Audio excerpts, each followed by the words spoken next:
alamin wa bihi nasta'in wa ala umuri dunya waddin.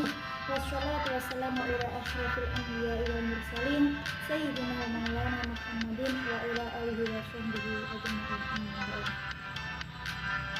Perkenalkan, nama saya Razak Fatia Komariah dari kelas PAI 2B, yaitu akan menyampaikan tentang Pancasila dalam perspektif Islam.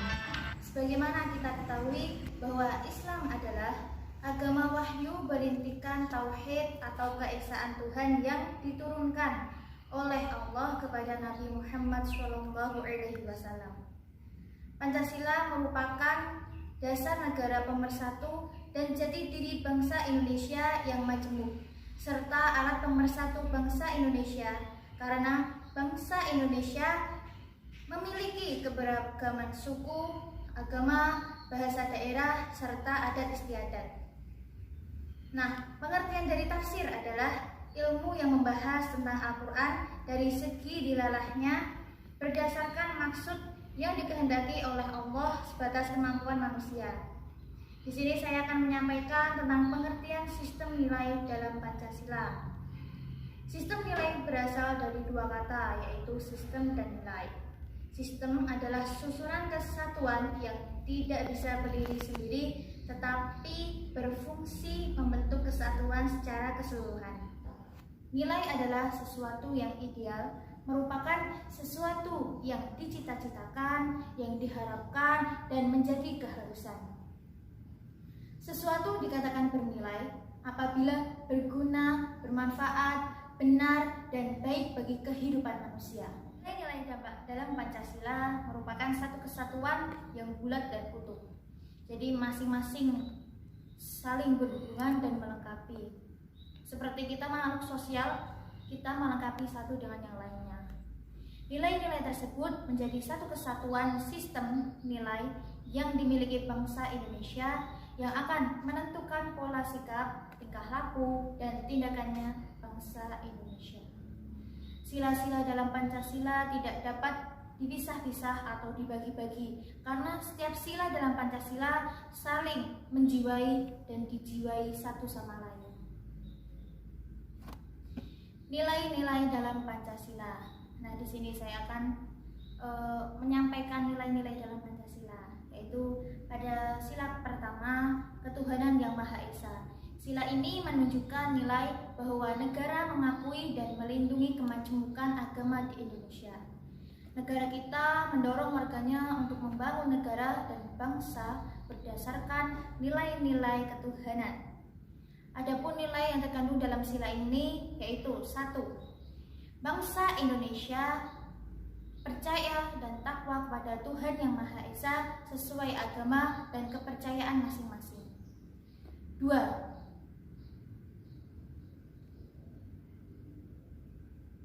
Tidak memaksakan suatu agama dan kepercayaan terhadap Tuhan Yang Maha Esa. Yang ketiga yaitu membina kerukunan hidup di antara sesama umat beragama dan kepercayaan terhadap Tuhan Yang Maha Esa. Pada sila kedua, kemanusiaan yang adil dan beradab. Kemanusiaan yang adil dan beradab berarti menjunjung tinggi nilai-nilai kemanusiaan dan mengajarkan untuk menghormati harkat dan martabat manusia dan menjamin hak asasi manusia. Sila ini mengandung nilai-nilai diantaranya yaitu 1. Mengembangkan sikap tenggang rasa. Yang kedua, tidak semena-mena terhadap orang lain. Yang ketiga, membela naluri untuk membela kebenaran dan mencari keadilan. Yang keempat, mengembangkan sikap saling percaya antara sesama manusia dengan dilandasi oleh semangat nilai-nilai kemanusiaan. Sila ketiga yaitu Persatuan Indonesia. Negara Indonesia merupakan negara kebangsaan bangsa Indonesia yang memiliki sifat heterogen suku, adat istiadat, bahasa daerah, dan agama yang mampu membangun sebuah negara kesatuan Republik Indonesia. Nilai-nilai yang terkandung dalam sila Persatuan Indonesia yaitu 1. Bangsa Indonesia senantiasa menghormati dan menghargai bangsa lain. Yang kedua, menjaga persatuan dan kesatuan bangsa Indonesia dalam kerangka Negara Kesatuan Republik Indonesia. Yang ketiga, menjaga keutuhan dan keadilan negara dalam kerangka Negara Kesatuan Republik Indonesia. Sila keempat, yaitu kerakyatan yang dipimpin oleh hikmat kebijaksanaan dalam permusyawaratan perwakilan. Nah, dalam sila keempat ini menghendaki adanya musyawarah mufakat. Artinya bahwa persoalan yang menyangkut kepentingan umum hendaknya diselesaikan dengan cara musyawarah hingga mencari kata mufakat. Musyawarah mufakat merupakan cara yang terbaik bagi bangsa Indonesia untuk menyelesaikan segala persoalan bangsa. Di dalam sila ini terkandung nilai-nilai seperti 1. Saling menghargai dan menghormati pendapat orang lain. Yang kedua, menyelesaikan masalah dan musyawarah untuk mencapai mufakat. Yang ketiga, menerima dan melaksanakan hasil musyawarah secara ikhlas dan penuh tanggung jawab. Pada sila kelima, yaitu keadilan sosial bagi seluruh rakyat Indonesia. Di dalam sila kelima ini, Pancasila menunjukkan bahwa manusia menyadari hak dan kewajiban yang sama untuk menciptakan keadilan sosial bagi seluruh rakyat Indonesia. Nilai-nilai yang terkandung dalam sila ini diantaranya 1. Memanfaatkan kekayaan alam secara merata untuk bangsa Indonesia.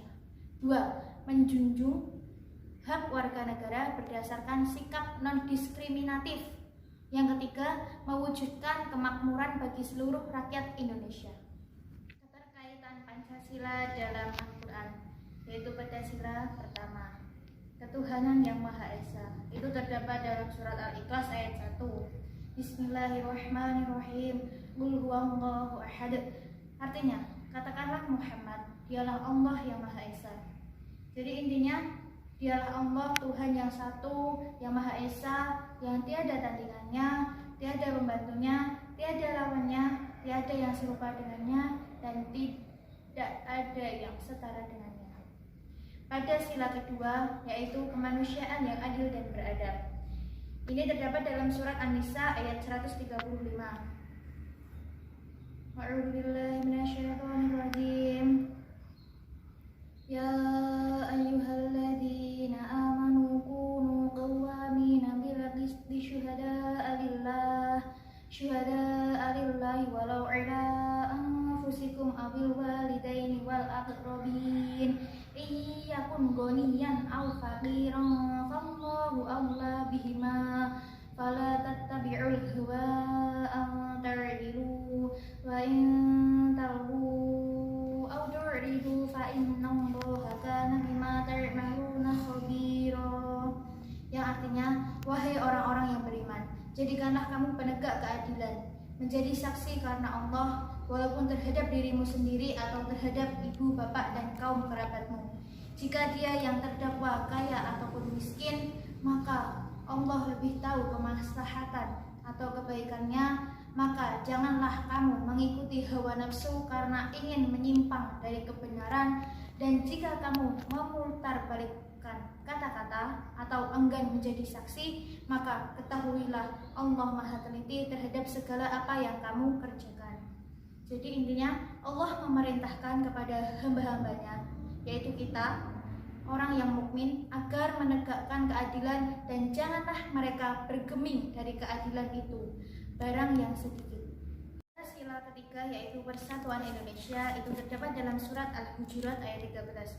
Bismillahirrahmanirrahim. Ya ayyuhan nasu inna khalaqnakum min dzakarin wa untha wa ja'alnakum syu'uban wa qabaila lita'arafu inna akramakum 'indallahi atqakum innallaha 'alimun khabir. Yang artinya, wahai manusia, sungguh kami telah menciptakan kamu dari seorang laki-laki dan seorang perempuan. Kemudian kami jadikan kamu berbangsa-bangsa dan bersuku-suku agar kamu saling mengenal. Sesungguhnya yang paling mulia di antara kamu di sisi Allah ialah orang yang paling bertakwa. Sungguh Allah Maha mengetahui dan Maha teliti. Yaitu intinya, Allah menceritakan kepada manusia bahwa dia telah menceritakan Dia telah menciptakan istrinya yaitu Adam dan Hawa, kemudian ia menjadikan mereka berbangsa-bangsa. Pada garis besarnya, semua manusia bila ditinjau dari unsur kejadiannya yaitu tanah liat sampai dengan Adam dan Hawa itu sama saja. Sesungguhnya perbedaan keutamaan di antara mereka karena perkara agama, yaitu ketaatan kepada Allah dan Rasul-Nya. Pada sila keempat, yaitu kerakyatan yang dipimpin oleh hikmat kebijaksanaan dalam permusyawaratan perwakilan. Itu terdapat dalam surat Asy-Syura ayat 38. Bismillahirrahmanirrahim. Alladzina istajabu li rabbihim wa aqamus sholata wa amruhum syura bainahum wa mimma razaqnahum yunfiqun. Yang artinya, dan bagi orang-orang yang menerima atau mematuhi seruan Tuhan dan melaksanakan sholat, sedang urusan mereka atau diputuskan dengan musyawarah antara mereka, dan mereka menginfakkan sebagian dari rezeki yang kami berikan kepada mereka. Sila kelima yaitu keadilan sosial bagi seluruh rakyat Indonesia. Itu terdapat dalam surat An-Nahl ayat 90. Bismillahirrahmanirrahim. Innallaha ya'muru bil 'adli wal ihsani wa ita'i dzil qurba wa yanha 'anil fahsya'i wal munkari wal baghi ya'idukum la'illakum tadhakkarun. Yang artinya, sesungguhnya Allah menyuruh kamu berlaku adil dan berbuat kebajikan, memberikan kepada kaum kerabat, dan Allah melarang dari perbuatan keji, kemungkaran, dan permusuhan. Dia memberi pengajaran kepadamu agar kamu dapat mengambil pelajarannya. Jadi intinya, Allah Ta'ala memberitahukan kepada hamba-hambanya untuk berbuat adil, yakni mengambil sikap tengah dan penuh keseimbangan, serta menganjurkan untuk berbuat kebaikan kepada seluruh manusia. Sekian yang bisa saya sampaikan. Apabila ada salah kata, mohon maaf. Terima kasih kepada teman-teman yang sudah menyaksikan. Wassalamualaikum warahmatullahi wabarakatuh.